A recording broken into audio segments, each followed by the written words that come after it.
Welcome to Best in Faction, the next generation, a podcast of cultured carnivore enjoyers.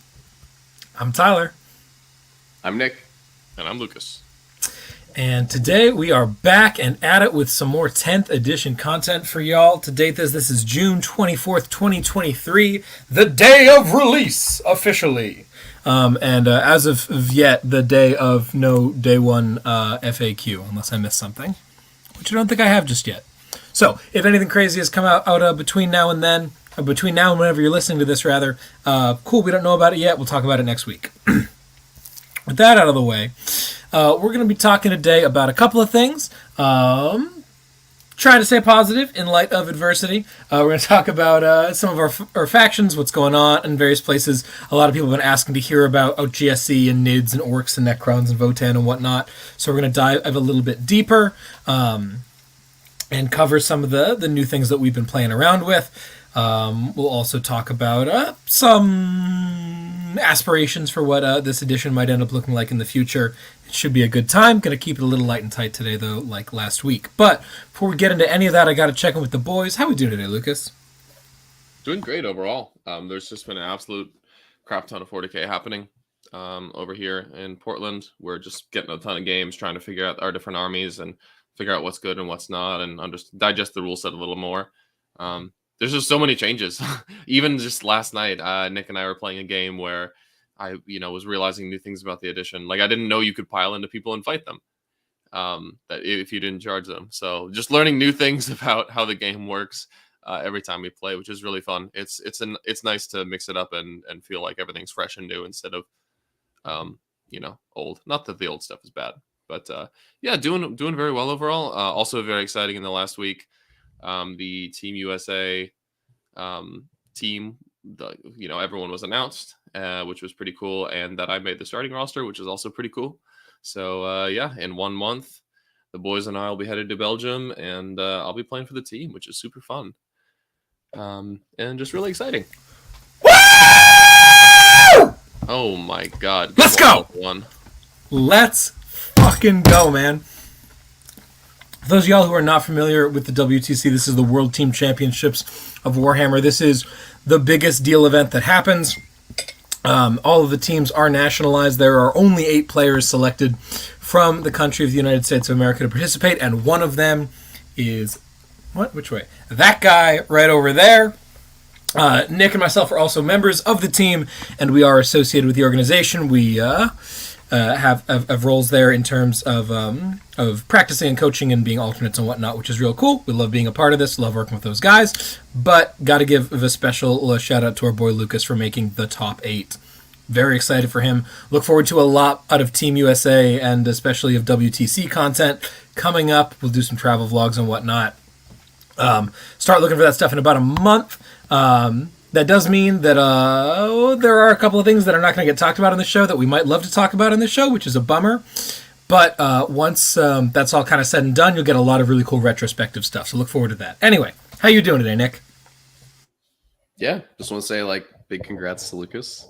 I'm really glad it was super exciting. All of us being able to be on the team this year, and I'm really glad that one of us made it. So looking forward to traveling over there with you and helping you get ready as much as we can, man. Today I'm doing great. Lucas and I went for a great walk this morning. One of my favorite things about summer is especially those times before it gets super hot in the morning, or also in the evening.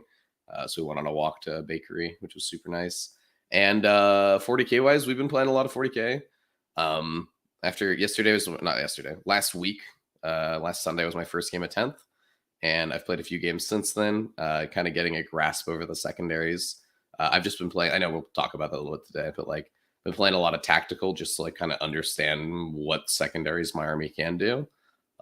And I know we have our first like 10th RTT next week, so it should be super exciting to kind of test some stuff in like an actual tournament setting. So yeah, feeling good, feeling positive, feeling excited. How about yourself, Tyler? How's it going? Dude, I'm doing great. Honestly, that scream just got me full of energy more than this coffee ever could. The coffee's good today as well, you know. Gotta love that. I am still back at my folks' place. I should be back up next week, hopefully. But I'm glad that I'm here because I have some models to pick up.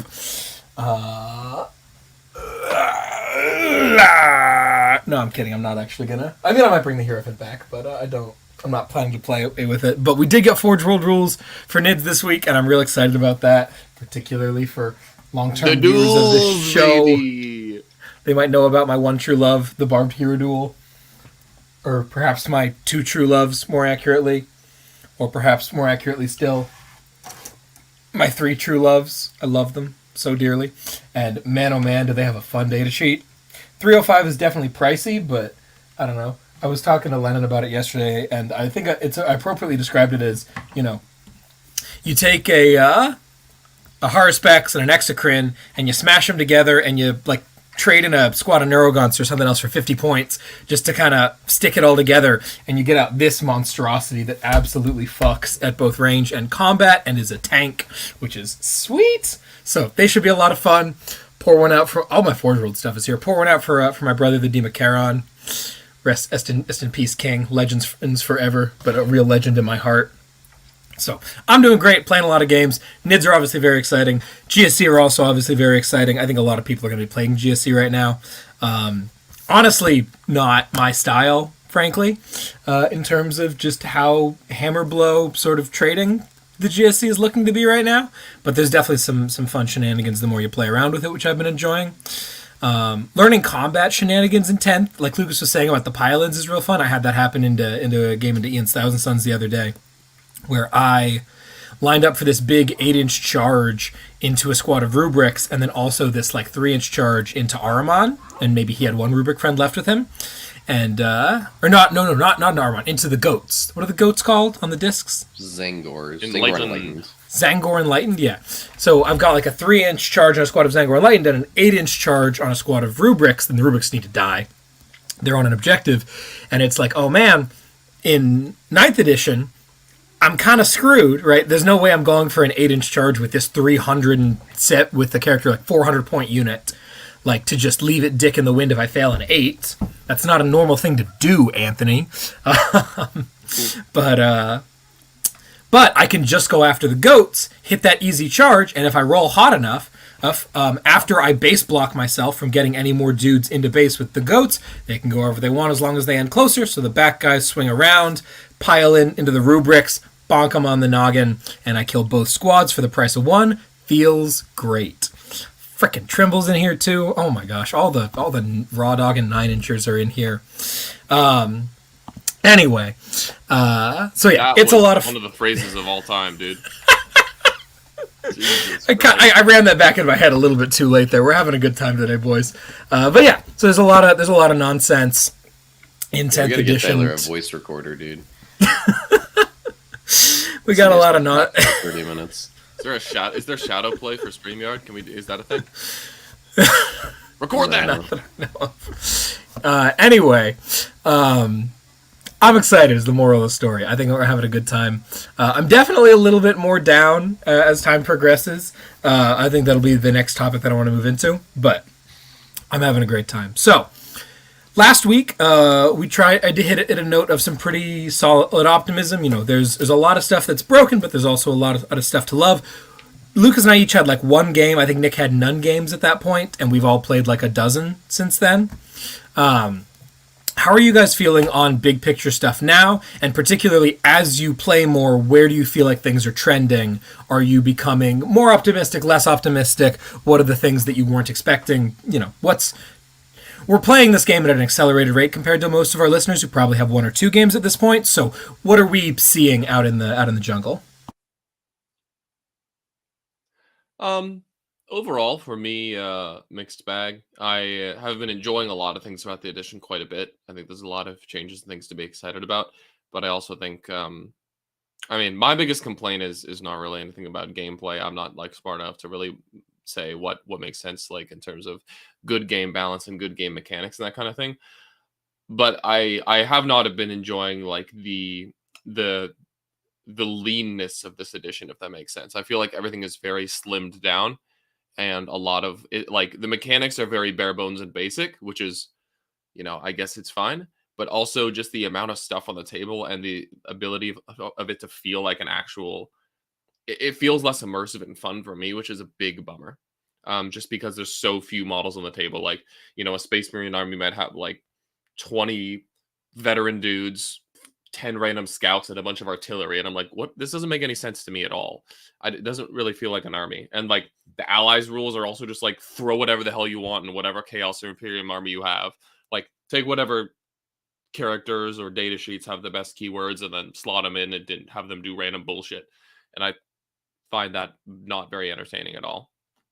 So just the general feeling and immersion of this edition, I feel like is really lackluster for me. The gameplay and mechanics are fine. There's definitely some stuff that I think isn't the most fun. That's where I'm at. The armies and like the rules themselves feel, I like a lot of the changes. I feel like the slimming down of AP, a lot of ranges have gotten shorter. Strength hasn't gone up as much as toughness has, which means things are hard to wound. I like things being durable. I'd much rather like slug it out with my opponent over a long 5-round game than, someone blows the other person out of the water in the first 2 turns, which I feel like there was a lot more of that previously than there was than there is now, excuse me. But yeah. So things I like are durability and the army rules in general feel fun and thematic, but just the general atmosphere and feeling of playing a game is a lot less appealing. I enjoyed 9th edition much more. And I mean, I said that also going from 8th to 9th as well. I felt like 9th also slimmed down on army sizes, which was not very enjoyable for me. But that's where I'm at right now. So a little bit of hot, a little bit of cold, but overall, it could definitely be worse. What about you guys? Yeah, I think the biggest thing for me is the scoring system is like way different. For those who aren't super familiar yet, the way you score secondaries in 10th is you either do fixed secondaries or tactical secondaries. So tactical is the one that I have the most experience with because that's just what I'm doing to learn the game. So what there's I think like 15 different ones, right? 16. 16? There are 2 decks of 8. One that can be chosen as fixed, one that can't, and the 2 get combined together to form the tactical deck. Cool. So there's 16 different secondaries. And with tactical, what you do is you draw 2 randomly every turn during the command phase. There's some mission rules that I think let you draw 3 and like you pick 2 and discard 1. I haven't played with any of those yet. And I don't know if the GT pack is going to have that. I think that they might just be defaulted to Chilling Rain. But anyways, you draw 2 secondaries every turn. They might be something like go kill a vehicle this turn, or like go engage on all fronts, or like go scan some objectives. And while it is a little random, obviously, the incentive for playing the random one is I think every time you score a tactical secondary, you usually get like +1 point. Yeah, so that's the case for all the ones that can be fixed. If you draw them as tactical, are worth more in that way. Though admittedly, they often cap. Like assassination, if you take it fixed, just kill every character counts. In tactical, it's kill 1 or more characters. There's no incentive to kill more than 1. But generally, it's more points, yeah. Yeah. So the tactical secondaries, from my experience so far, can be a little... I mean, as we get better at it and as we get like more of an understanding of like try to plan for drawing certain things, and also because there's no duplicates on the deck, like once you've drawn it, you can't see it again and you can plan around what you have left. And vice versa. If your opponent has drawn Bring It Down already, now you can play like mega aggressively with your vehicles, or if they haven't drawn a certain thing yet, you can try to deny it by like making it really hard to get an objective they need, that sort of thing. So that part's pretty cool. But like, it's definitely felt like myself and my opponent, when we both play tactical, we're both kind of all like sometimes we draw 2 that we like can't get that turn, and we're like, I don't know, I guess I'm not getting any points this turn.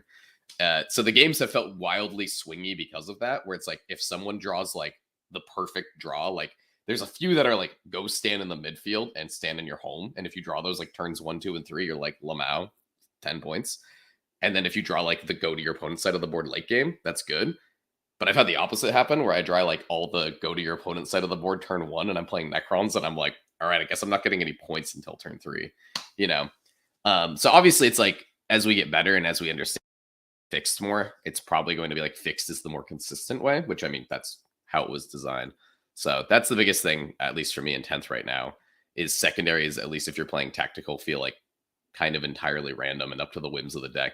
And if you don't draw well, or if you don't build a list that can accomplish like randomly drawing secondaries, you're going to have a pretty bad time. And I mean, that can obviously be changed in list design. So that's an interesting thing for me there. It's also For fun sure. that they've built in a bunch of fail-safes to kind of make sure that if you repeatedly get boned by the deck, you can at least have some kind of out to get back into it. Like the once per game, get a new objective. If you realize you're behind and you're like, I need to start getting points, I can do that early game and start getting some more. And then also just the ability to, I didn't score this turn and I don't think I'm going to get it next turn. I will also get a CP out of this. I really enjoy that. I think both of those two in conjunction with the tactical deck make it a lot more fun.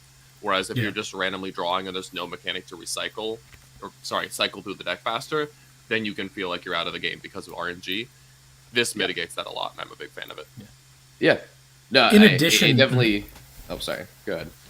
In addition, there's a number of them that have this sort of asterisk on them, particularly the ones that would be especially silly in the early game that you have to reshuffle if you draw them turn 1. For example, hold your home field and a midfield objective. That's automatic turn 1. You can't do it turn 1. And I'm pretty sure also hold your opponent's home field. Can't draw that turn 1. So there's clearly been a good amount of thought put into it, but there's still definitely potential for things to go go wrong. Yeah. I'm not saying it's like a bad mechanic. It's just something to get used to, because coming from 9th edition, where most of your secondaries were kind of locked in, like usually you had like 2 locked into your list no matter what you played against, and then you pick the third one based on like the mission or what your opponent gave up. And now it's like, all right, if my opponent gives up Bring It Down or Assassinate, we're taking that, and then we're taking something else.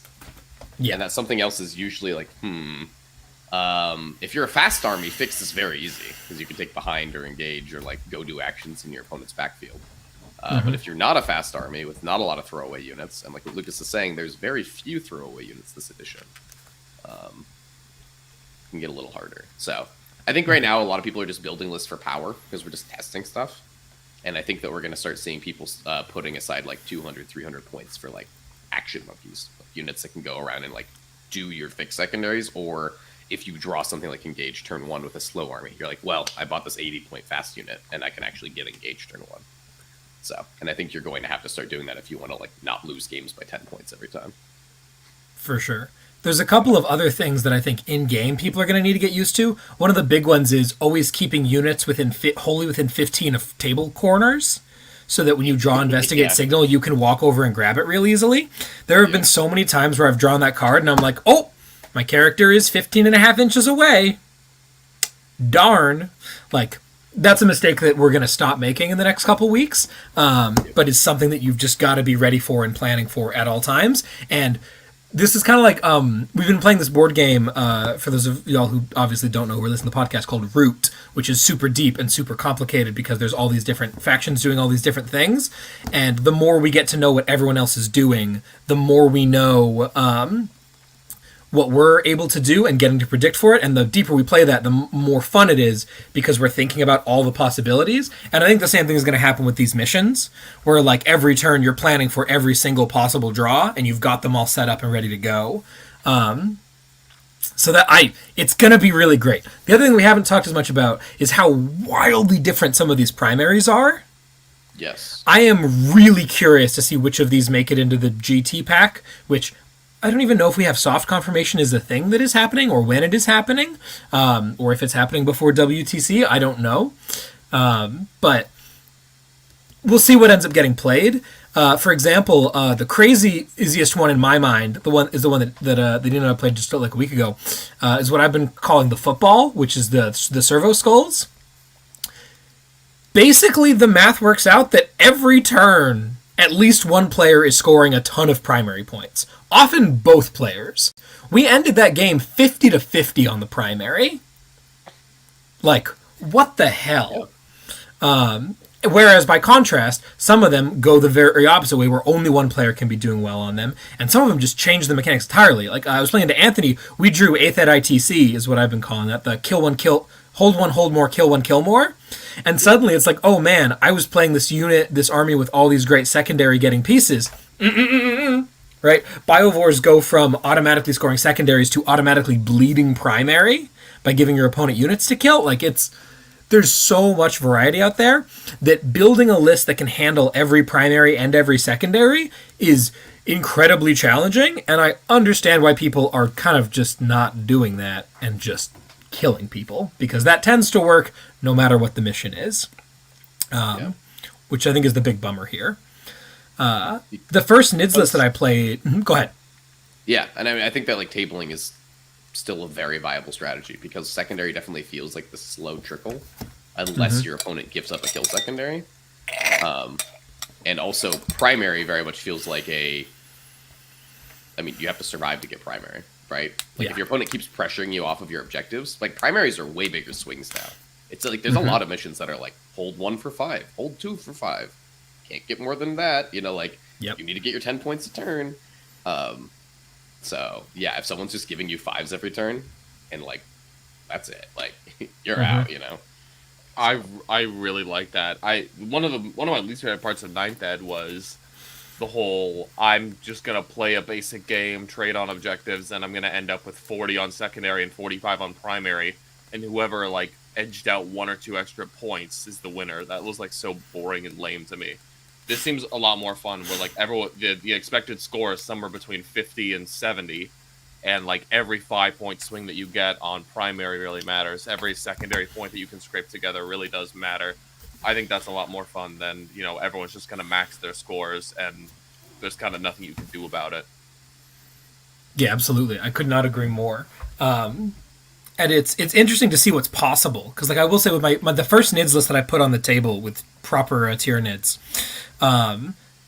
the amount of stuff in that list was utterly insane to me.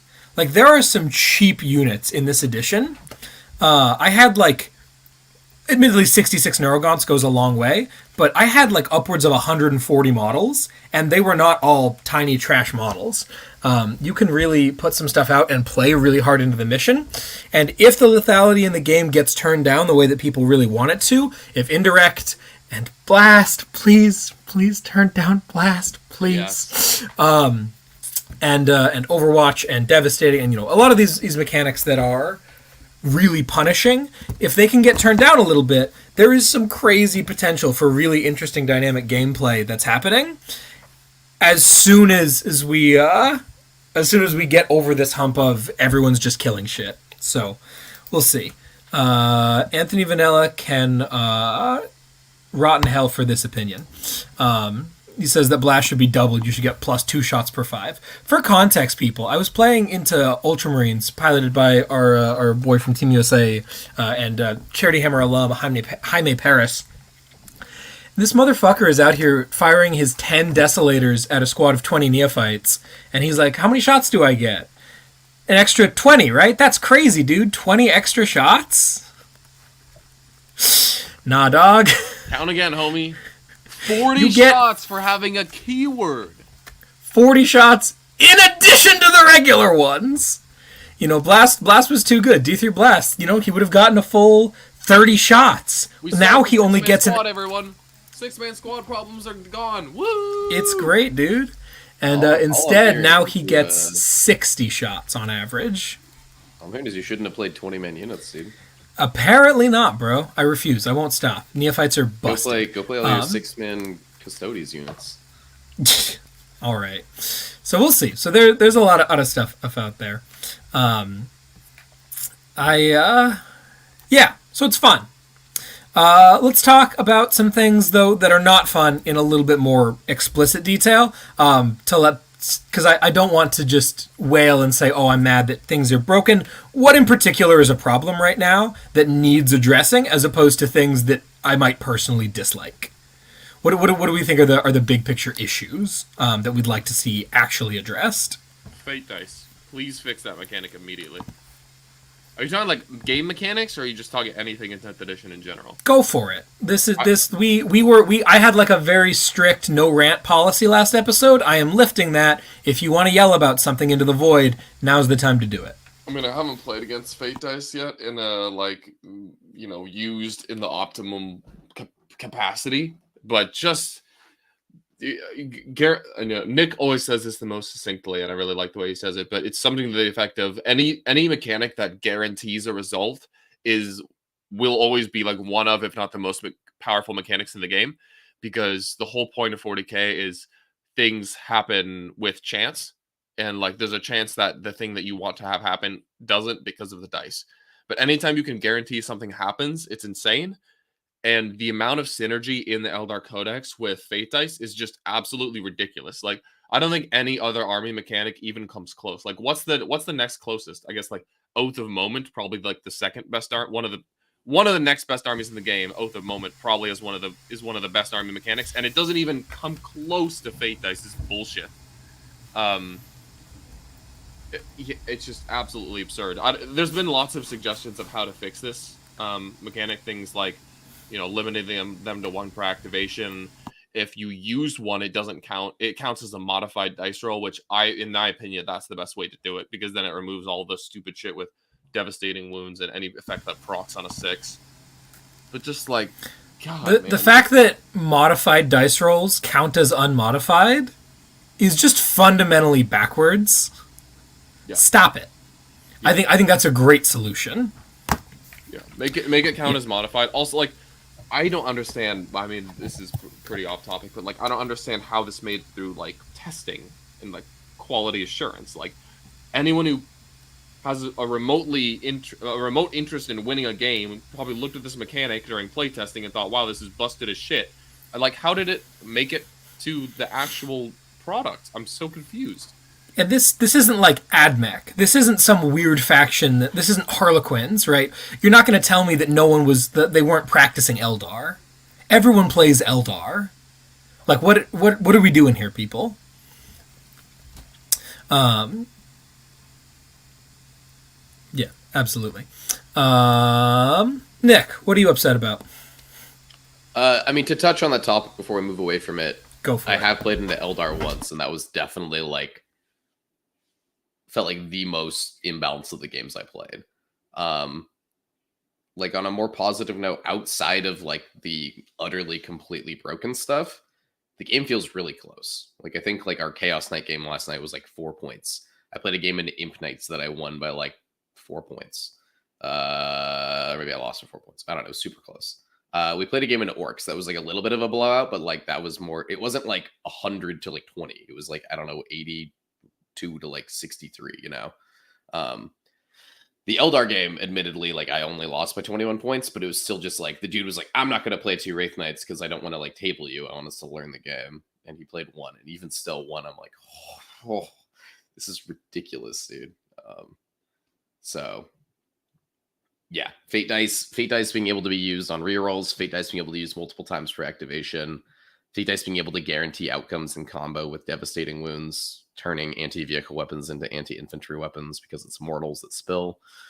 Just, yeah, very, very crazy. Feels like I have like zero hope into that. I'm like, if you play this well, there's no way I'll ever beat you unless I'm also playing this army and like I get to go first. Yeah, so. That's a really weird combo that I think is definitely worth touching on. Was that when they introduced Blast in 8th edition, one of the like core concepts of why they thought that was necessary was to make anti-tank weapons better against infantry. And it really did. It helps a lot. And then they double down on that by making Blast substantially better. And then you pair that with Dev Wounds, which makes anti-tank weapons into the best anti-infantry weapons. And what happened to we're not going to have only one kind of weapon that kills everything this edition?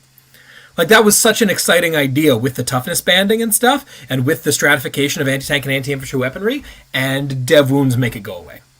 It's Also, not a good time to be a horde player. We don't need devastating wounds and blast to also counter infantry. We already have a mechanic, damage-dealing mechanic, to counter hordes. It's called volume. There's plenty of units in the game with shitloads of volume. Those Yeah, it's are called your sustained anti-infantry hits. units. That's what You it was don't need for. fucking 5 mechanics to counter hordes. You need 1. It already exists. Like, get rid of the other shit that also counters hordes for no discernible reason. Yeah.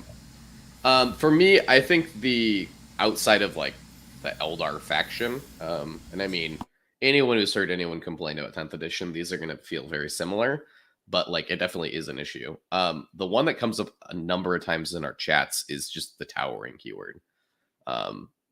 Like it's a nightmare for the game. It's also a nightmare for tournament organizers, and that's the one that I like think is the worst. Because towering, right, just means anything with the towering keyword, it becomes true line of sight to and from that.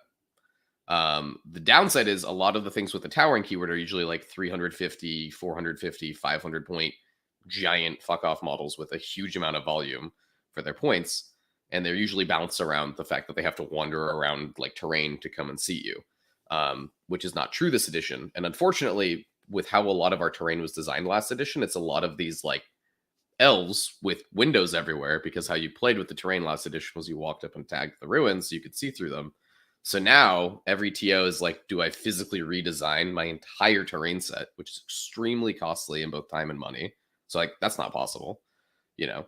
Or do I just go, hey, everyone, pretend there's no windows? And then you're start running into these weird ones where it's like, even if you have stuff with no windows, it might not be tall enough. And the knight's just like, I can still true line of sight see you. So now do you have to make another ruling, which is, okay, everything's infinitely tall?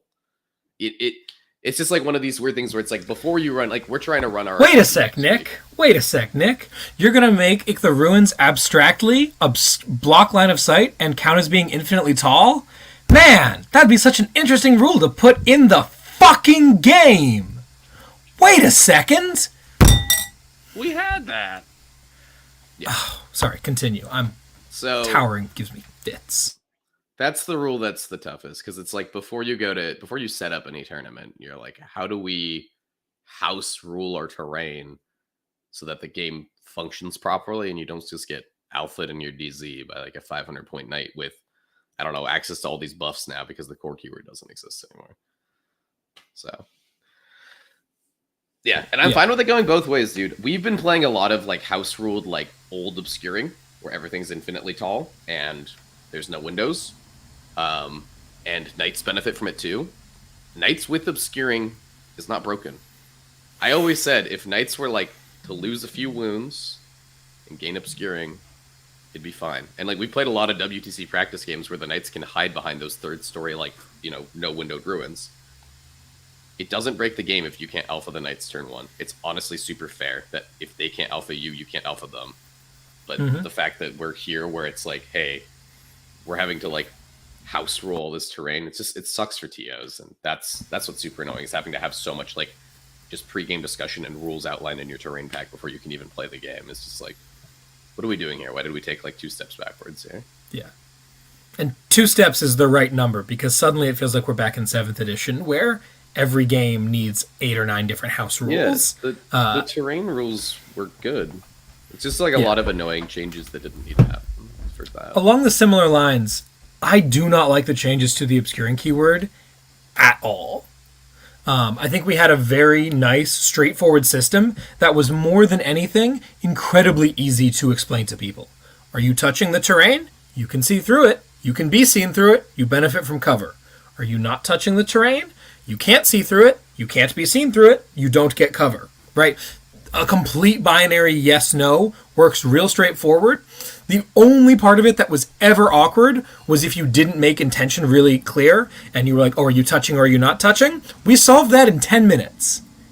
You say, hey, I'm going to move to here, touching the terrain. And it was easy. It was so nice. And now all of these rules about wholly within and fully visible to are slowing shit down and they are making it unnecessarily complicated in what is supposed to be a simplified edition.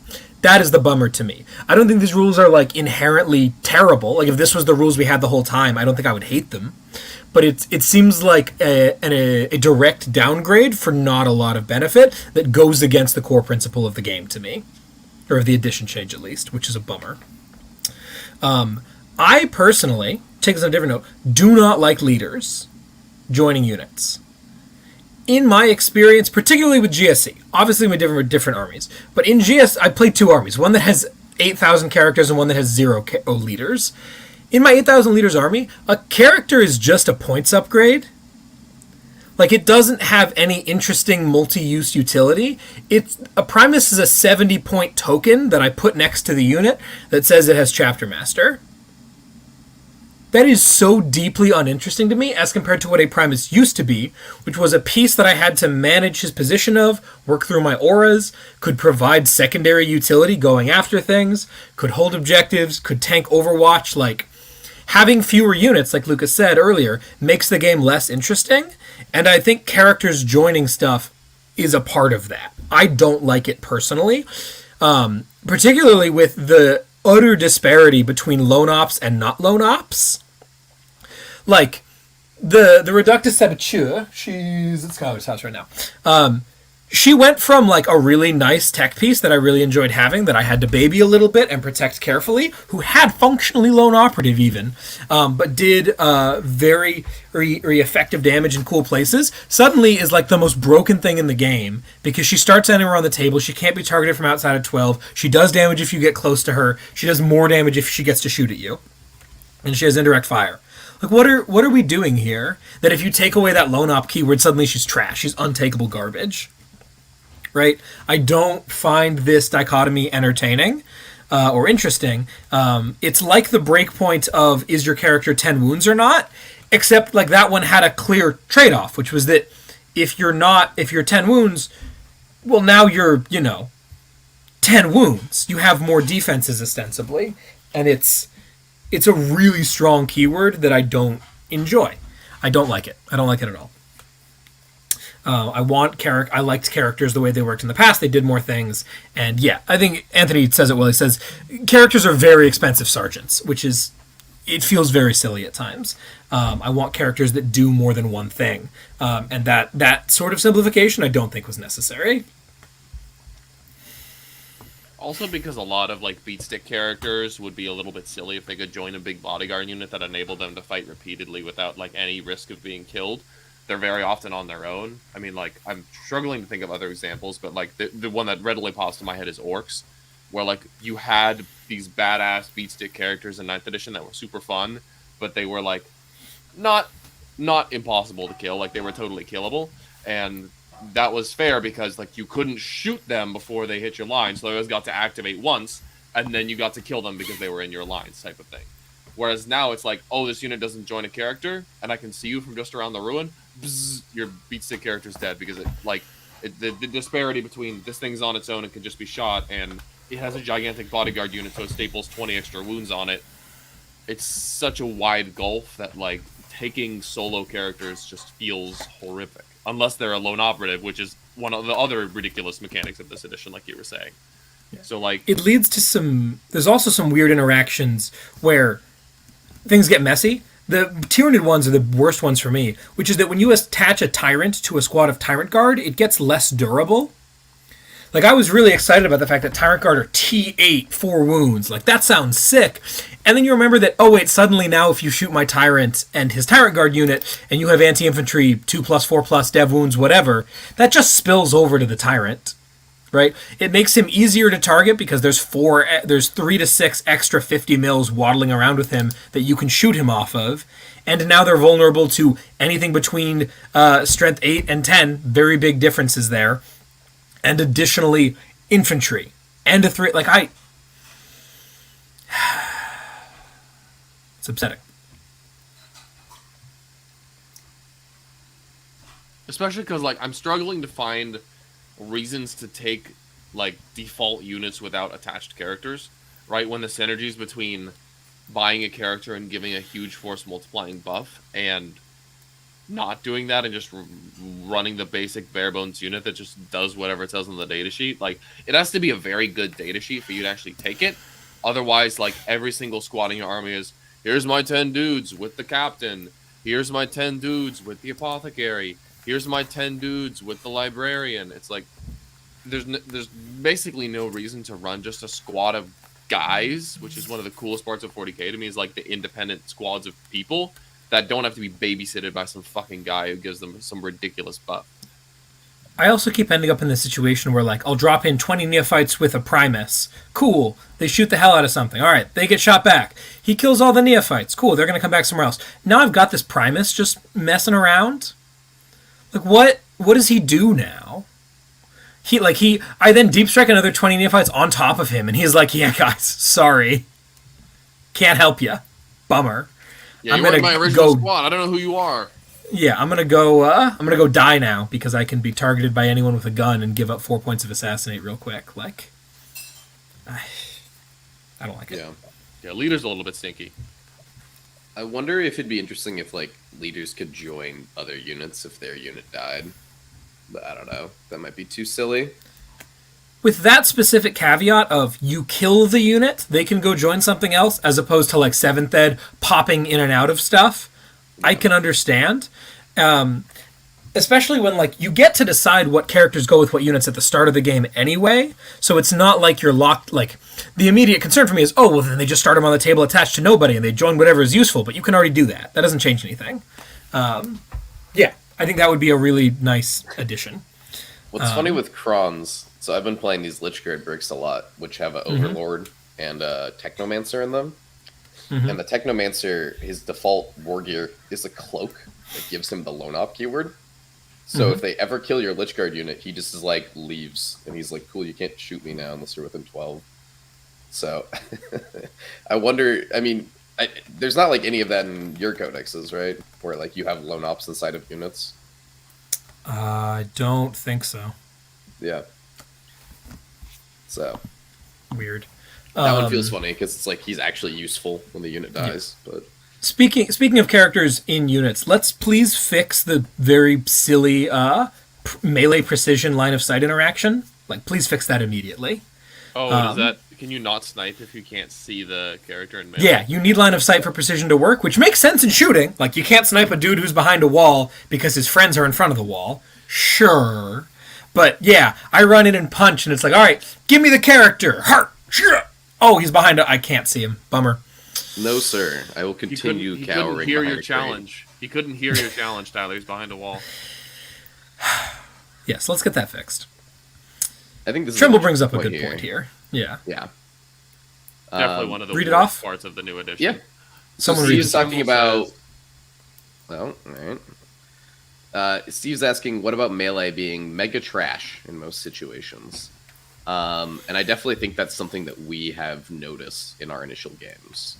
All of us really enjoy melee. All of us really enjoyed like the melee movement that you can get. By that I mean like the old kind of pile-in console charge where you could like slingshot off a unit to take an objective or take sections of the board, or like go tag multiple units, that sort of thing. And I'm still like, at least my initial games here, I'm like looking for plays like that, and then you start going through the charge sequence, and you're like, all right, must base if possible. Okay, pile in, must base if possible. Console can only do that if they can end an engagement or on an objective. The movement in melee is like very weird and almost non-existent now. Like there's some gimmicks and stuff you can do. I don't mind it personally. It's more hoops to jump through, and it's definitely a downgrade. But since you know how to jump through the hoops, I think we'll all be very fine doing. I think maybe it was Anthony who said earlier. It's like 90% more work for like 75% of the results, which sounds about right to me. I've been able to do most of the nonsense that I want to. I just have to think a little bit harder about it. I think that's just going to be a relearning thing. The unfortunate thing is that it's way harder to explain to your opponents why it works, right? Yes. Like it's way more complicated for no reason. It was so easy to do something clever and have your opponent agree with it every step of the way. Be like, I charge. I can move this many inches. Move to there. I pile in. This model is closest to this model. Moves 3, etc. Cool. I fight. I console. This model is closest to this model. Moves this way. This model is closest to this model. Moves this way. Like, and then they're like, oh my gosh, what just happened? And you're like, well, you agreed with every step of the way, right? It's sort of a logic proof situation where it's like, tell me where in the steps did I do something crazy? None of them were crazy. It's just that, you can do something clever and interesting. But now it's like, I can't position there because I can't base because I've charge blocked myself with my other models from even the same squad. You just gotta believe me on that one, and I absolutely hate it. Yeah. It feels like you're tricking someone every time you do it, but you're like, yeah, that's what I gotta do. I think the biggest thing is it's just like, kind of like what Steve's saying too, what I've noticed is it feels like melee takes so much more effort to get there. At least in my codex, like, all my melee units lost, like, 1 to 3 inches of movement. And didn't, like, really go up in durability, So, like, it takes a lot longer to get there. Like, I never really had access to Advance and Charge, but what I've heard is Advance and Charge seems to be, like, kind of going down across the board. There's a few things out there, like World Eaters and, like, Assault Doctrine as it's still. And Orcs, they have their Law Turn. Hormigons! Yeah, but it just kind of feels like melee speed has gone down. It's harder to get across the board. And, like, when you do get there, it feels like it's harder to, do damage. Like, yeah, it's just kind of my experience. Absolutely. Speed has gone down across the board, which I am generally a fan of. I think that there was way too much movement in 9th, and I really appreciate things slowing down a little bit. But it definitely disproportionately hits the melee side of things. I think the speed going down will be fine if they reduce the gun range to compensate, but it did not feel like that's what happened. It feels like a lot of guns stayed the same range. Yeah, but I also, like, the speed going down means angle cutting is a lot harder than it used to be, which is... It accomplishes a similar goal, which honestly I think is a bigger deal. It was a lot of the speed stuff that was upsetting me was the like, oh my gosh, here go my bikes. They go 28 inches and can see whatever they want to see. And between you can't touch the outside of the terrain, which at times has its benefits, and they don't go nearly as fast, means that things are generally safer from guns than they used to be, even if range isn't the thing they were abusing in the first place. Yeah, there's a lot less, like, advanced remain stationary bullshit. I just kind of feel like, in general, a lot of, like, armies that used to be mixed arms, like 50-50, or, like, Necrons used to be, like, 70% melee, 30% ranged. Or, like, a lot of those armies have now become, like, shooting armies. Which is just kind of very sad that, like, you took an entire chunk of the codex and just made it not good. Because it's not fast enough to get there, it's not survivable enough to get there. It doesn't do enough damage when it gets there because, like, its strength did not go up to match the toughness, which is, like, totally fine that, like, my, Scorpex don't delete a knight in melee. Like, that's fine. But, like, melee was always a little less sketchy, or a little less reliable, a little more sketchy, because, like, if you fail your charge, you're just kind of sitting there. Also, like, when you get into combat, if you don't wipe out the thing you're hitting, it gets to immediately hit you back. Whereas with shooting, if you don't wipe out the thing you're hitting, okay, well, next turn they have to decide to shoot you or not. They don't immediately get to shoot you back. They also might not be in range. They might not be a unit with guns, that sort of thing. So, yeah, I definitely feel like a lot of these armies that used to be able to, like, slot melee units into their lists, it's like, why are you even doing that? Just take a unit with guns now. Unless you're, like, a melee-focused book. And that's just kind of sad to see. For sure. I think that we're going to have to think about melee pretty differently. I found that a lot of really good melee is anything that can take advantage of rapid ingress. That kind of melee is generally fantastic. But if you don't... and I mean, anyone can, because anyone can go in Strat Reserve and anyone can do it. But we'll see how melee ends up shaking out long term. I think that there's a lot of unknowns right now in regards to what the right sort of pacing is for making melee work in 10th. And I don't want to write it off just yet until we've seen a little bit more, but it's definitely taken a backseat compared to 9th. Yeah. Cool. All right, let's talk about some happy things, particularly happy things within the realms of our factions. What's going on in Chaos Knights, Lucas?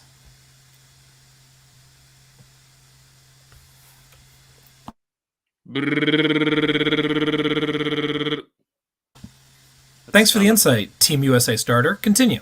That's the sound of the chain cannon, dude. So I see. this little man's my main man's the Wait, brigand. wait, wait, wait. Did you just magnetize one of your knights? Yes. Oh my gosh, it finally happened. For those of y'all who don't know, in the peanut gallery, Lucas has like 18 war dogs, and all of them are glued. Not all of them, like 80% of them. Anyway, please go on. Tell us about our Lord and Savior, the Brigand. Okay, so the brigand is pretty good. I mean, Chaos Knights in general are really good. We have, I think our strengths are kind of similar to where they were in 9th edition. Honestly, I don't think the factions changed all that much. The composition of your army has definitely changed, but what it does has not altered all that much. It's an army that has really good shooting and primary control. It's really fast, and it has great utility, but it isn't all that durable, and it's relatively one-dimensional. The biggest glow up units for Chaos Knights are, I mean, everyone's talking about the Tyrant with the Panoply, and he's pretty cool. But at the end of the day, he won't win you the games. Or he won't win you most games. What generally puts in most of the work are the two like shooting and melee dedicated focused war dogs. So the Brigand has the Gatling Cannon and the Melta Gun, and he's really good because he's ballistic skill 2 and he gets +1 AP when he shoots the closest target. So his guns went down to 24-inch range, which was honestly totally fair. It was pretty stupid that he had 36-inch range with an assault weapon. But it's cool because he now feels like a close quarters, like shooting death dealer, which is really cool and what a brigand should feel like. So, and he's ballistic skill 2. So the brigand is amazing. He's not even all that expensive. 150 points is like middle of the pack in terms of war dog cost. So I think most Chaos Knight lists should have between 3 and 6 of these. They're going to be where most of your damage comes from, and yeah, they're really good. And they can also take the top rocket, which is great. That's free now for all war dogs that can take it. And with the brigand, obviously it's ballistic skill 2, so you can hit things indirectly on 3s, which is really good. Also some like very minor synergy with the top rocket. Most people won't be taking 2-ups against it anymore. In order to take a 2-up against the top rocket, you have to have a 2-up armor, which is really big. It doesn't sound that big, but like when you're mortaring Space Marines, winning them on 3s, and you're like, in 9th edition, you would hand them a bucket of saves and they'd roll 2-ups. Now they're going to roll 3-ups. So you're killing twice as many models, which is actually quite a big distinction. So brigands are amazing. Most lists I'm building have between 4, 5, 6 of them, that kind of area. And then the other great one is the Carnivore, which went from the cheapest dog to the most expensive, and there's good reason for that. The walk through wall stratagem you can now use in the charge or movement phase.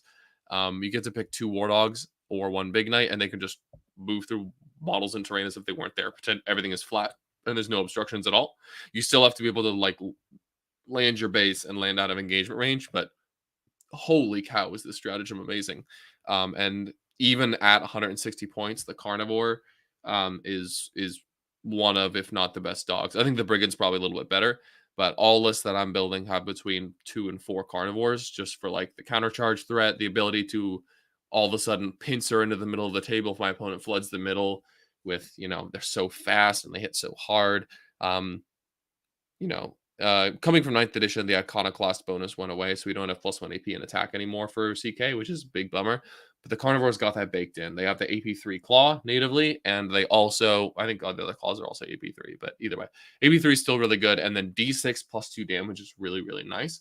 For those things in the game that are like in the 4 to like 8 wound range, like you can just pummel those things down with the claw, which is really great. And then it also has the sweeps, which got a glow up as well. They went up to strength 8, which is pretty big.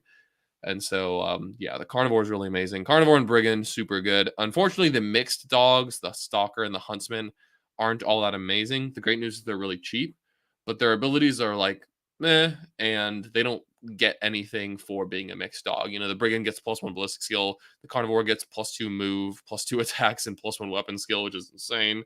But the Stalker and Brigand just have their 4 attacks that hit on 3s. And when they shoot, they just hit on 3s. So you're basically just bringing them as like objective holders. They're still decent in combat, decent in shooting. And then every once in a while, you get to use their ability, which is really nice. Yeah. So overall, CK are really fun. I unfortunately, it looks like dogs are still the best part of the codex. Um, but I don't know. Everyone always complained about that last edition, and then Bro, what? talk about the boy. The big tyrant man, But also the other boy. the battle cannon boy. The battle cannon boy. Battle cannon boy is funny. He has an absurd number of shots. This guy, for those who are not familiar with the battle cannon, is a 72-inch range rapid fire gun, which means that if you're within 36 inches, you get to rapid fire. So we had a funny moment yesterday where playing against Nick, I didn't even measure that I was in rapid fire range, but I'm like, oh, I should probably check that I'm within 36. Measured like across the table. Oh, I get double shots. Haha. So each gun has 3 plus D6 shots with rapid fire 3 plus D6. So basically, and you take 2 of them. So if you're within 36 inches, you get 12 plus 46 plus blast at 10, 1, 3. That is amazing, except for the AP one. And in addition, where everyone is getting AP, that very often means people will be taking like 2 up, 3 up, 4 up armors against this guy, which, I mean, he puts in a volume downfield that it can still add up. But for a 400-point dude that can get shot through walls, I have not had the most amazing experiences with him so far. I'm going to keep trialing him out, but I feel like he might just be better as 2.5 more war dogs, to be completely honest with you. So yeah, he's pretty funny. And then the other big knight that a lot of folks are talking about is the Tyrant, with the basically 2-up armor with AOC. So effectively 1-up armor save guy who can get cover. He is ridiculously hard to put down. And then he kind of like waddles forward and shoots the funny harpoon at people. But And then again, rolls a 1 into a 1 and doesn't do anything, right? Don't remind me. Yeah. So I mean, what was the total output at that shooting phase? I did. You put one 3 wounds on a Reductus. Rich Runner? I killed 1 Aberrant. I did 1 wound to a Reductus and 3 wounds to a Rich Runner. And this is the thing with the Tyrant and the other big knights is when you invest so many points in one thing that just like shoots and hopes to hit on 3s, or like waddles forward its 8 inches and hopes to get within range, you're very often going to be disappointed when you just get like shelled from behind a wall and die. Because, you know, the Tyrant having towering is not that big a deal at all because its guns are all 18-inch range. So if it's getting close enough to see you over the walls, odds are it's getting close enough to just walk around the wall and see you anyway. So it doesn't really benefit that much from towering. I haven't been super impressed with the Tyrant. It's funny when he just randomly lives, but very often people will throw enough mortal wounds at him or enough high AP stuff that he just kind of dies, and you don't really want to spend any CP on rotating. Again, I think I'd rather just have 3 more dogs. So I think my first couple CK experiments will probably be really dog heavy and just run like 6 brigands, 4 carnivores, and then a couple of whatevers to hold my backfield and mess around. But yeah, CK. I will say I appreciate the mix-up, at least in terms of what dogs are great, right? 9th edition was Stalker, Stalker, Stalker, and now, you know, I think the dedicated task dudes are a little bit cooler, and I love to see some other stuff coming in and out.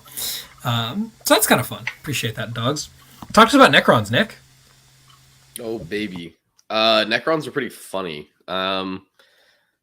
Yeah, I've been like really going in on Lich Guard. I think a lot of Necrons is like pick a big brick of something and spam it, or like pick a few bricks of things and like spam a few of those.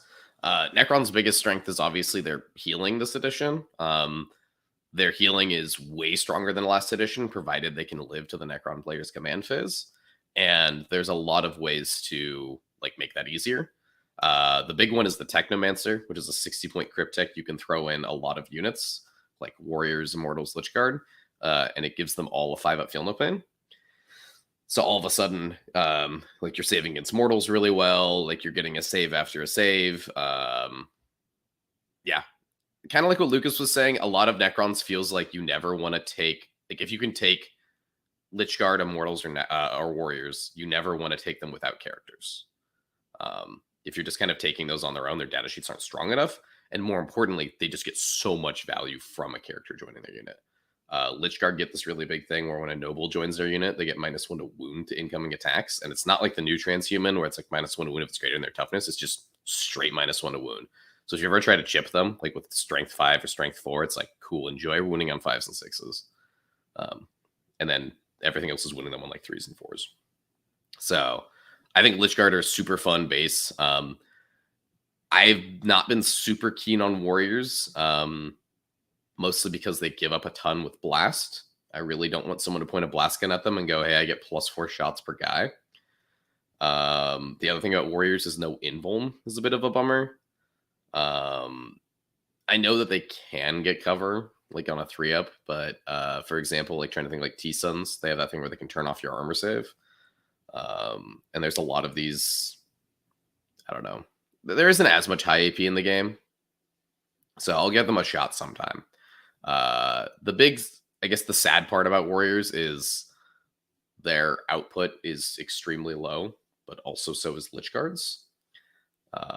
So yeah, Krons What feel are, like what are they're the points like between the two? 20 Warriors is 240, 10 Lich Guard is 190. Although Lich Guard, you want to bring a Noble and you want to bring a Technomancer, whereas Warriors, you don't need to bring a Noble. So it kind of ends up being like 300 points for the Warriors or 340 if you put Crypto Thralls in there, whereas Lich Guard are like 375 if you put an Overlord, Crypto Thralls, and Techno, or if you just put a normal Lord, it's 355. So yeah, I think the Lich Guard are better though. So yeah. The other thing that's really funny with them is, so actions don't exist anymore in this edition. For some reason, they got rid of the really well-worded action rules. So now the wording is just if you're eligible to shoot. And the only thing they've clarified in the designer's commentary is even if you don't have guns, you're still eligible to shoot for the purposes of these like secondaries. So what that means is if someone is fighting my Lich Guard in melee on an objective and I draw something like Cleanse or Deploy Teleport Homers, which is like do actions in the midfield or do actions on an objective, I Crypto Thralls have pistols. So I could just be like, hey, Lamau, we're going to stay here and do an action. Like, I'm just not going to shoot my pistols at you this turn or charge you, but it's fine because we're in ongoing combat. And I know you can be Crypto Thralls in the Warrior squad, but yeah, sometimes the Lich Guard chop, which is pretty nice. Like when Lucas and I played with Orcs, it was kind of nice because they actually got to do something. A lot of times they're usually being hugged in combat by like Knights or -1 to wound Wraith Guard, and I'm like, all right, we're not going anywhere. But you know, it was kind of fun tickling some pigs here and there, or actually chopping some Meganobs because they're T6. So yeah, but there's not a lot of like cheap fodder units out there from what I've played. So a lot of Necrons, like because a lot of their like spam bolt infantry is like strength 5, strength 6, you're not really going to be caring about the damage. Yeah, so in that you need like a plan in order to actually win games instead of just stall games. You need some sort of damage, and like I said, the Necron melee has gotten like a lot worse in my opinion. And in exchange, their gun has gotten a lot better. So I've been playing a lot of DDAs. I think the DDA datasheet's really, really, really good again. It is a semi-random number of shots and damage. It's D6 plus 1 shots blast. Actually, the damage is flat 4 now. But like the shots are like, sometimes you get 2, sometimes you get 7, you know? But that's kind of happened to a lot of people's guns across the board. Like the shots and damage has like gotten a lot more variable, I feel like. So, yeah. I've just been running 3 of those, and they've been working super well, especially with there's a relic called the Sovereign Coronal, which is like a 6-inch aura of you count as being led by a character, and Necrons, their detachment bonus is +1 to hit if a character is leading them. And also all their stratagems have like a second part for the stratagems that the relic unlocks. So yeah. Very cool. Seems like a good time. You want to talk about the funny Forge World boy? Oh, yeah. So the Forge World stuff dropped yesterday, which was pretty cool. There's not like a ton of Necrons that's super hype except for the Seraptech, I think. The Seraptech's pretty funny. I think he's very reasonably costed for what he does. He's like 470, 475 points. Let me pull up his stats. He's finally good because T12 is like actually pretty tanky this edition. So he's just a knight. He's T12, 3-up, 5-up. He can't rotate. He's 24 wounds, so he's got 2 more wounds than a knight at the same toughness, which is cool. And he's pretty much always going to have cover because you're never going to see all of his model because one of his little toesies is going to be hiding behind a wall. So that's super funny. At least he's not a 2-up base because that'd be pretty broken. So the Seraptech Heavy Construct is a giant like spider for those who don't know.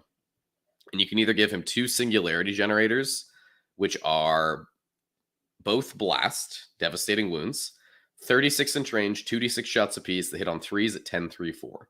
That's a great profile for shooting anything with toughness 10 or less. Necrons also have a 1 CP stratagem for reroll wounds with a shooting attack if you're within half range. Sorry, for a unit, all of their shooting attacks. So everything here.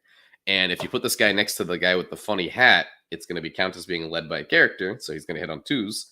And you unlock the second part of that stratagem, which is reroll wounds from max distance. So you have this 4d6 blast devastating wound gun with full wound rerolls. Now, if you don't want to play that, if you're like, I need something that can punch through knights, you can get rid of the singularity generators to grab 2 synaptic obliterators and 2 transdimensional projectors. We don't really care about the synaptic obliterators. They're like 8 shots apiece, sustained hits 2 at 512. You know, shoot some acolytes with that, have fun with that. We don't get that. That's a fantastic gun. Don't care about gun. It, but okay. What we really are here for is the transdimensional projector. You get 2 of these, 2 shots apiece. They hit on 3s. Tyler, could you give me a guess on the strength of this gun? Is it strength 14? 24. Let's go, dude. Wounding knights on 2s. So you get 4 shots with strength 24, AP 4, D6 plus 4. Luckily, these are not devastating wounds, so you still get your invuln against these. But it's very, very funny to point at a knight and be like, boy, you better rotate or else you're dead. So, yeah. In melee, it's okay. It's like 6 attacks that hit on 3s at 14, 3, 5, or 12 attacks that hit on 3s at 8, 1, 2. At the start of the fight phase, everything with an engagement range of it has to take a battle shock test, which is really funny. More importantly, where Necron's got like super viable, at least with all these big units, is it's really, really, really hard to one-shot a big unit unless, you know, you're playing Wraith Knights with devastating wounds, but we're ignoring that because that shit's broken. So if you have like normal damage output, reasonable damage output, it's really hard to one-shot a big thing in this edition, is what I've noticed. You could definitely skew towards it. But with Necrons, if you don't one-shot something, it's going to heal 2d3 in their command phase. And also, if you don't kill it in your turn, they can spend a CP to reactively heal it 2d3. And usually it's d3, but I'm assuming it's always nearby the reanimator because, like, you just play around that. It's a 12-inch aura plus d3 to healing. And then your Technomancer can go and heal it another d3 in your movement phase. So, like, Lucas and I played a game the other day. There's, like, kind of the list that I'm playing right now has, like, 300 points of flex. And I was testing, like, a melee countercharge unit. So I was like, let's try the Nightbringer out, right? I think he's definitely, like, the best melee countercharge Catan. He's, like, T11, half damage, 12 wounds, 4 pinball. And it just, like, was this super stupid thing of, like, Lucas, like, keep hammering him. And then I was like, I guess I'll, like, try to heal him. So Lucas got him to 1, and he healed back up to, like, 5. And then Lucas got him back to 1. And then he just healed, like, 7 in my turn. And then by the end of the game, he was back on full health. So it's like, if you don't one-shot tanky things in Krons, they're just going to start going back up again. So, yeah, the viability of those units is definitely a lot more powerful.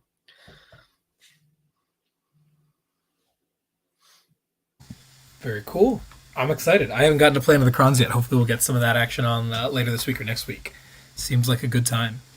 Have you put any thought into Votann? I rereading their rules, I'm like, I don't think they're as bad as everyone like says they are. Like if you look at something like looking at them compared to AdMech, right? AdMech, you're like, what is happening? Like half the codex does not synergize with this army's faction ability. Whereas like everything in the League of Votann book does synergize with the army's faction ability. They're just unfortunately like one of the have-nots, right? Like they're a little too expensive for what they do. The whole army going to a hitting on 4s army with like they have semi-easy access to +1 to hit, but it's into the judge target. And unfortunately, it's entirely up to your opponent about like who gets judgment to some extent, right? Because it's whoever deals the killing blow. Yes, there's the Call who can look at units, but the Call got significantly worse because the only unit he can join is Hearthkin, who are not that tanky. And if he comes out to see something in your command phase, right, your opponent can shoot him now. He's not character protected. So they can shoot him, and if they do enough damage to kill his unit... Wait, doesn't he join the Hearthguard as well? I don't think he can join... Which ones are the Terminators? The Hearthguard. I'm pretty sure he can join those. If he can't, then I've been getting scammed. Well, I'll double check. So I'm on it right now. Call can join Hearthguard or Hearthkin. Yep. yeah, that's a lot better than I thought. I was talking with someone yesterday because I hadn't really read that codex so much, and they're like, "Yeah, you can only join the Hearthkin. It sucks." So I guess that person go reread your index because he can actually join Hearthguard, which is a lot better. Yeah, unfortunately, They seem like the he's unit still, in the book to me. Yeah, he still can get shot. They're weird. They're a unit that I feel like is priced kind of like Sisters, or an army kind of priced like Sisters, where like they're like supposed to be this like semi-elite infantry army. The difference is like they don't like have any invulns in their book. It's just like a bunch of armor saves. And like their whole thing is that they're supposed to be high toughness. So like T5 troops is pretty good. 4-up armor is pretty good. But like the thing is, what you really want is you really want these like cheap expendable units so you can like farm judgment. But you don't have that in the book. So it becomes pretty hard to hand out judgment tokens, I feel like. And also like you really, really, really need your bikes to go complete mission actions. So I haven't really tried to like write any Votan lists because I've just been super excited about Krons because Krons got like so much better. I think Votan just got worse. But like I really think like there's something there with like triple hecatons. I think the hecaton is like really priced to move to 245 points, and it's like quite tanky.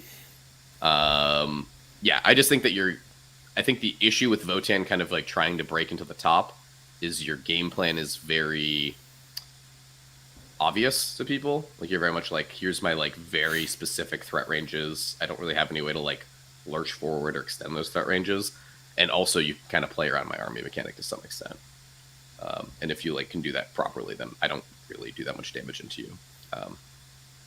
So yeah. They'll stick around though. They're definitely a late game army. Like when there's a lot of judgment and they still have guys on the board. I think the issue is some of like at the top the damage is super high, so like the Votan just die before they get to the point where they get to do damage. So I don't know. You've actually played into them. Tell me what you think. I was definitely impressed with the durability. I was playing Nids admittedly, who don't have a ton of output. But yeah, the Hecatons were untouchable. The Terminators are pretty dang solid. They do have 4-up invulns, which goes a really long way, which is real nice. And the Sag seem like what's up. Like I feel like you want like 2 or even 4 Sagittars to break your troop squads up into, and you've got this like MSU running around. 5 dudes that can get out of a transport after it advances is really good missional play, and that is some exciting stuff. I think when we saw rules like that, I don't think we were excited about them because we didn't understand what they were for, and they're 4 actions, which is super cool. Yeah, the Hearthguard that also gives 4-up, by the way. They don't? Only the Sergeant has it. Oh, the Sergeant has it. Who's 2 wounds. Gotcha. 2 of their 10 wounds has a 4-up. Oh, I thought... Is there something with the call that gives them a 5-up then? There was something that was happening where they definitely had a 5-up invuln. The call has a Rampart Crest where he can give an aura of a 5-up invuln against range attacks. Yes, that's what it is. That's mandatory. You need that. But you can give that to your Terminators, which is great. The Hecatons, the output isn't crazy, but the durability definitely is. So sort of, you'll have to see how that feels into various armies. But I think there's some life in that codex that index for sure. I think the bikes are probably trash, frankly. Which is a bummer because I think they're super cool models, but I was not impressed reading them. So I think there's some fun stuff there. If Necrons weren't like definitely one of the top armies right now, I would totally be telling you go play some Votan, but given the current circumstances, I understand we need some Necron reps. So, but yeah, maybe try them out. They look like fun. And if you play Votan at home, which it's probably not your only army, but if it is for some reason, cool. Don't give up. There's some cool stuff in there. Just go buy all the Terminators you can find, which is admittedly harder than it is for most armies. Yeah, and Sagittars. Those turning your Hearthkin into 5-man units is really good. Yes. Definitely. Cool. Sweet. I'm talking about bugs? Yeah, dude, I'm excited to hear about your Nids. They seem really cool. It's bug time, baby. Nids are so much fun. GSC I talked about a bunch in the last episode, and if you want to hear more about it, you can come talk to me in our Discord, which you can check out at either patreon.com/bestintabletop or at a YouTube membership, or just DM me. I'm around. GSC are really cool. They hit really hard. they're kind of boring for me. Which is not to say that like if you're some kind of like smooth brain if you play them, they have a lot of interesting counterplay and whatnot. It's just like they're an all gas no brakes army, which is not exactly my cup of tea. So they're cool. But NIDS wise, there's a lot of really interesting and fun synergies. NIDS are the run and gun army, which is weird because that Tyrant giving you your aura of everyone is all assault weapons all the time. Really, like Nick was talking about how Votann are missing this ability to lurch forward. It gives NIDS the ability to lurch in some really unexpected kind of ways. And NIDS are the movement phase control army, which is so much fun. Barb Gaunts are very silly. Every infantry unit in your army against NIDS is going to be -2 move, advance, and charge. And that's if it's allowed to advance, because Spore Mines are silly. Putting out 3 different one-model units that have 6-inch Rs of you cannot start or end in advance, combined with you are -2 to move, advance, and charge, puts people in some really awkward situations where you get to hit them a lot more times than they're hitting you if they're an infantry-based army in particular, which is a ton of fun. Spore Mines are also just generally really good move blocking because you can't move through them anymore. So that's really exciting. The output from NIDS is decent. The big winner is, of course, Zoanthropes. Take 18. Just do it. Just do it. Just do it. They're great. They shoot really hard, and they are very versatile because they have both that big shot and the blast shots that are still like AP 2 or 3 D3 damage. Very sexy on a D3 blast gun with exploding 6s. As I was saying at the top of the show, I'm very excited about Barbed Hero Duels. I absolutely love them. They're my babies. I'm biased though, so if they might not be good. We'll see. But I love them, and they seem good on paper. Exocrines are very solid. Pyrovores are insane. I don't think that people properly understand how, not just how ubiquitous, but how valuable cover is right now. And having units that just turn it off, fantastic. In addition, NIDS are the print secondary points army because of things like Pyrovores, 30-point models that can just walk on to places, things like Lictors and Death Leaper and the Parasite that are lone ops that can infiltrate or deep strike, or in the case of Lictors, they rapid ingress for free, which is super sexy. And then Spore Mines also doing action. So like we have a lot of action monkeys for very cheap, and we can put a lot of wounds on the table. And then a lot of our support pieces are really solid. I talked about the Hive Tyrant being really solid, particularly because it means that 2 units every turn have a 5-up Feel No Pain. That's insane right now, especially in the frickin' nightmare of devastating wounds that we have. So that's real exciting. The Psychophage is real cool, handing out Feel No Pain, so just gobbling up a Psyker if he gets close. And a lot of stuff is dirt cheap. Neurogaunts are insane. 45 points for 11 models is great. Particularly when... they don't have a gun. If they had a gun, that'd be really cool. Because all their guns count as being assaults. But they don't have a gun to make assaults. Alright, that's fine. Termagants, also super cool. Devgaunts advancing and firing is really sick. I've got a couple different NIDS lists, Nick. They basically look like piles of the things that I'm talking about right now. We'll have some bit reps and stream content that you can check out later with more specifics. But I think you take a Walkrent. I think you take 3 Biovores.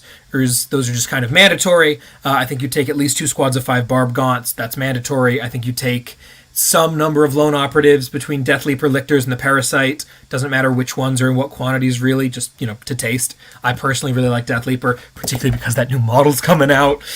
Oh my god, I love that kit. It's the best model GW has ever made for Tyranids. Possibly the best model they've ever made, period, as a definitely not biased Nid lover. I love that dude. He's so sick. It's just, I'm so spoiled right now because, Nids have been getting absolutely jack all in terms of models for frickin' ever, and suddenly it's like just cornucopia. So those are exciting. Exocrines are great. Horror Specs are great. If you don't own any of that kit, go buy 6 of them. If you own that kit and you're debating magnetizing it, magnetize it. You're going to want both halves. It's a really solid kit. I like Molochs a lot. Molochs are really cool. The way that they force your opponent to screen really plays into the whole, like, what are you going to do? Because I'm already controlling your movement thing, which is really fun. Really enjoyed the Moloch. Trigons are cool because 3-inch Deep Strike is cool. I don't think they're that good, but they're really cool. I'm literally looking in my room at like what NID models do I have here that I can talk about, and it's not many because they're mostly at my friend's house. I like Ripper Swarms. I like Ripper Swarms a lot. A moment of silence for my beloved Sky Slashers.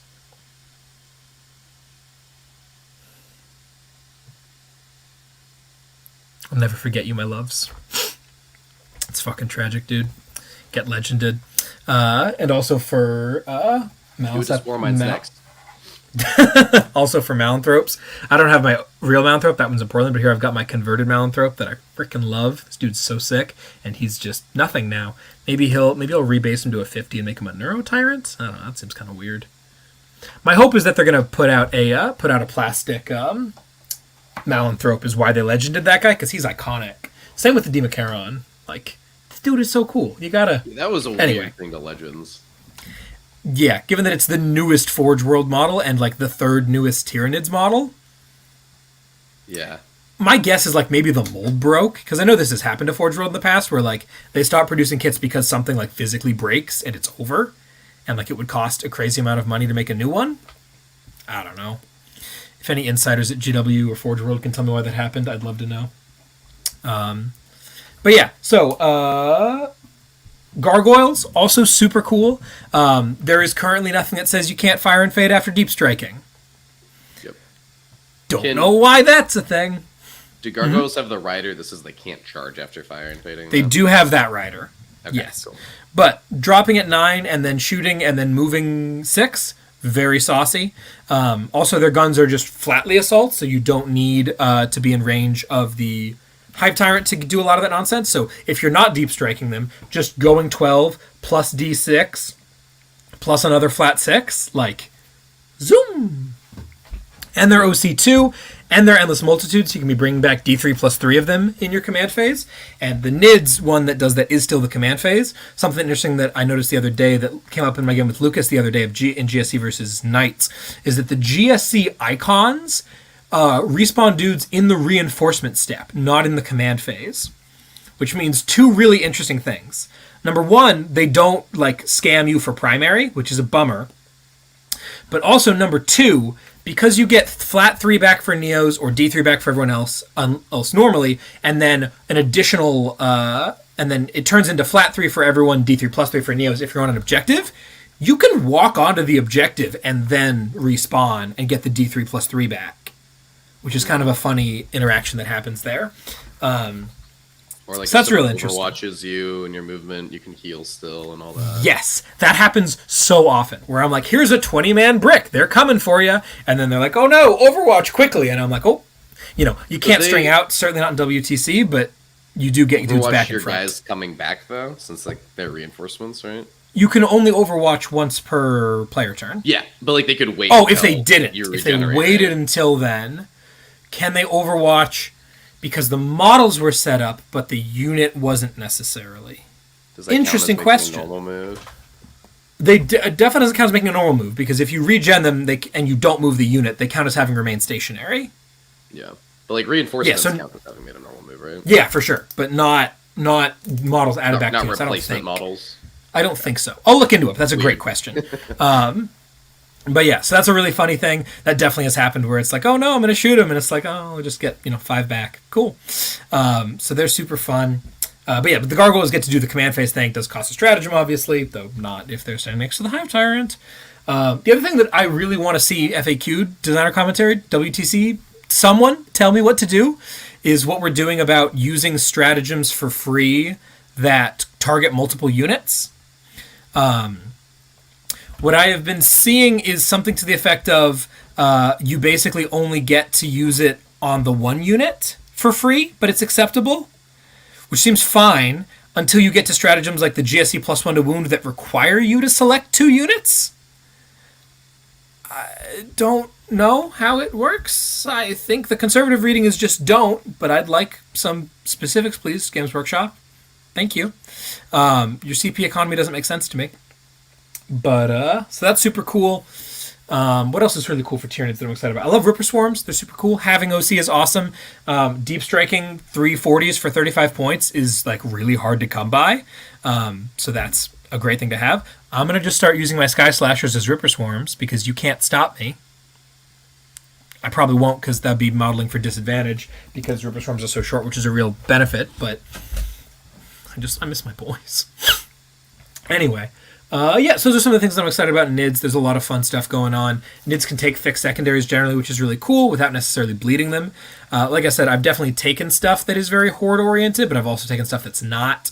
Venom throw-ups are great. I don't think I mentioned them. They're fantastic. Big guys always in cover, solid. Little guys always -1 to hit, very solid. So look out for that. Yeah. Questions? I feel like I've hit most of the high points and things that I'm excited about NIDS and GSE-wise. It all seems good to me. Yeah, I'm sweet. excited to see him. Yeah, It's I gonna be wanna fun. I wanna see this all on the table in person. I mean, there's only so much you can see over TTS. So once you're back in town, we need to cram some games. Absolutely. I'm looking forward to it. Cool. All right. Should we talk about orcs real quick? Yeah, we have it. We are down one of the 6 main factions that the show covers. Do we have to? Talk about the Gargantuan Squiggoth! Talk about the new Forge World units, dude. Yeah, so orcs are definitely I'll try to keep this brief. But they're definitely an interesting spot. The Forge World, there's definitely some interesting stuff in there. The one that everyone's excited about right now is the Gargantuan Squiggoth, which is a 30 wound, 3-up armor save, toughness 13 monster with firing deck 20. So you can put Badrock and his absolute goon squad in there. And then, unfortunately, a lot of the other transports that are actually in the index itself have like fire in deck 21 or 22, like the wagon and the hunter rig, and the truck has 12. So you can like fit 2 squads of 10 dudes, and then there's a support character in there. Unfortunately, I don't think the unless I'm mistaken, the Squiggoth doesn't have that. So you can only fit like Badrock has 10 goons, and then like some other 5-man squad. But yeah, either way, they get to just waddle around and shoot out of that thing. If their truck if it gets tagged, then you can just shoot out of it anyway, because that's a special rule the Howdah has. And yeah, it's really funny. So friendship ended with Badrock's truck, and has now started with the Squiggoth. Also, the -1 to wound strat for orcs only excludes vehicles and Gretchen, and this is a monster. So if you want to, you can spend a CP. What? You can spend a CP to make the Squiggoth -1 to wound, which is absolutely hilarious. T13 -1 to wound? Mm-hmm. So that stupid gun on the Seraptech wounds it on 4s? Bummer, It's a dude. big squig. I love it, dude. Unfortunately, it doesn't have an invuln, so if you just like point AP4 at it, then it kind of It's goes always away. going to have cover, though, dude. That is true. Because its toenail's going to be behind a wall. The funny Armiger Melt-A-Gun wounds it on 6s. Yikes, dude. Admittedly, also, though, it does just, like, evaporate if Thousand Suns point at it, but, like... I've been doing 6s, bro. Good luck. Let's go. Oh, yeah, because the +1 to wound, you counter with the -1 to wound, and they're definitely not strength 7. Magnus still kills it. He's good strength, and he'll be +1 to wound and reroll all hits and wounds. And Well, like, Bolter's just winning on 6s, re-rolling with no saves seems pretty yeah, good. I think that'll do enough. It's going to It's do a like lot of 12 to shots. 15 wounds right there. Squig it down. Oh, no. So yeah, that's funny. Very cool. I mean, the units that I've already mentioned last week and in previous shows are still good. The pigs are good. The flash goods are good. But unfortunately, there's just not a lot in the codex other than those 2 units and maybe some like weird characters and Squiggoth stuff. So I am. Side note, I'm loving watching these games where Lucas overwatches with Badrock's Goon Squad.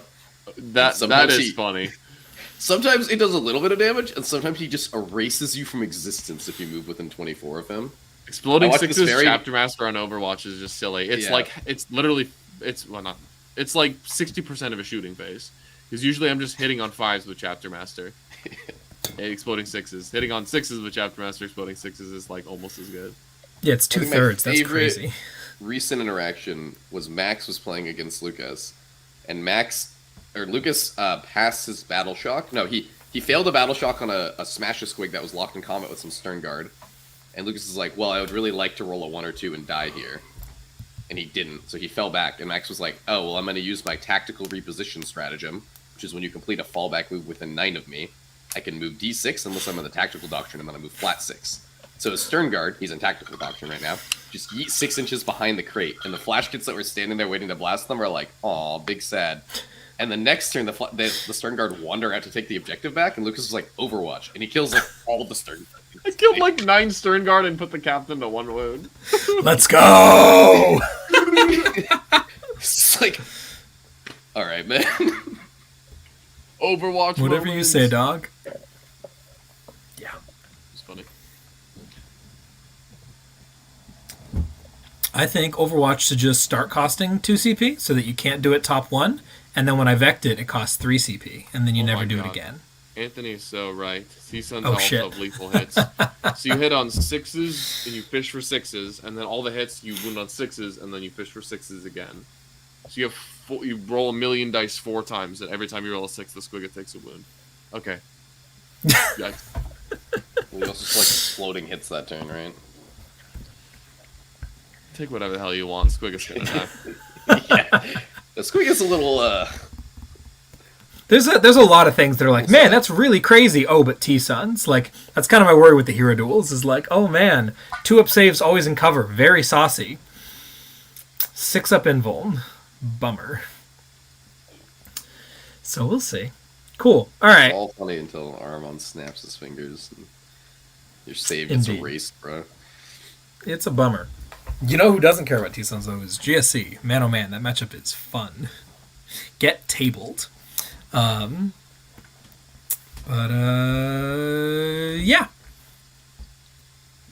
Sweet. Yeah. Womp womp. Yeah, we'll see. There's a lot of stuff that needs fixing, and hopefully it gets fixed. We're gonna keep focusing. We're gonna keep focusing on having a good time and working on what we can, because we need 8 armies for WTC. So they can't all be T-Suns, Marines, Eldar, CSM, Stodes, and GSC. Only 6 of them can be. So we'll see how it goes from there. Sweet. Anything else you guys want to cover today? I'm good. Fantastic. Got our thoughts out there. Yeah, absolutely. Well, if you want to keep the conversation going, like I said earlier, you can join us on Discord. Head over to patreon.com/bestintabletop for that. You can also find us at, what do you call it? Find our merch over at bestintabletop.com/store. I'm not wearing one of them right now, but you got little icons and stuff going on. I don't even remember what else I usually plug here. Make sure to check out the rest of the shows. If you like this video, hit the interaction algorithm stuff at the bottom. Subscribers are a big thing, especially for GW, if you want us to be able to cover early access content in the future. Can't do that without YouTube subscribers, so we really appreciate your support there. And with that all being said and done, what the hell is that, Lucas? What am I looking at? That's a squig, bro. It's a squig? Okay. All right. And with that all being said and done, you guys can unmute yourselves. I've been Tyler. I've been Nick. Oh, we totally botched this. All right. Used it too early. Thanks for listening, everybody.